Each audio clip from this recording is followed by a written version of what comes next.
તો કે જે આંગણવાડીનું કામ જાખેડની અંદર ચાલે છે ત્યાં પાણીની પણ જરૂરિયાત છે. ઇલેક્ટ્રિક સપ્લાય લાઇન ક્યાંથી લીધી છે એ પણ જોવું બહુ અગત્યનું છે. આપ જોઈ શકશો સીધા કેમેરામાં કે જે આ યલો કલરનો જે વાયર દેખાય છે, બરાબર છે, એ સબમર્સિબલની મોટરના વાયર તો સીધી સબમર્સિબલની મોટર દેખાશે. આ સબમર્સિબલની મોટર છે અને ત્યાં એની લાઈન જાય છે, એક ત્યાં બોર કૂવામાં જાય છે.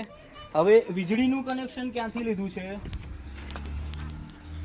વીજળીનું કનેક્શન ક્યાંથી લીધું છે એ પણ આપણે બતાવવા માંગીશ.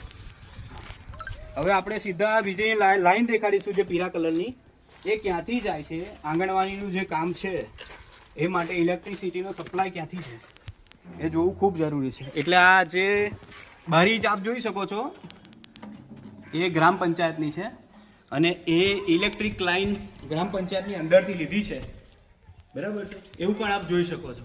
હવે સીધી આપણે ગ્રામ પંચાયત જ બતાવીશું નજીકની અંદર.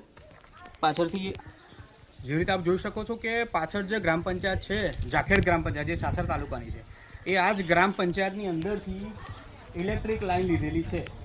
એટલે આ ઇલેક્ટ્રિક લાઈનનો જે યલો વાયર છે એ ગ્રામ પંચાયતની અંદરથી લીધેલો છે, જે જીએબીના ઠરાવ મુજબ લઈ શકાય નહીં. એટલે કે 1 મીટર કનેક્શનમાંથી બીજા મીટરની અંદર લાઈન અપાય નહીં. એટલે અમને ત્યાં આંગણવાડીની અંદર, એટલે કે ક્રાઇમ ન્યૂઝની ટીમને આંગણવાડીની અંદર કોઈ પણ મીટર જોવા મળ્યું નથી. અને આંગણવાડીનું કામ જેટલા પણ સમયથી ચાલતું હશે, જે ઇલેક્ટ્રિસિટીની ચોરી કરીને ચાલે છે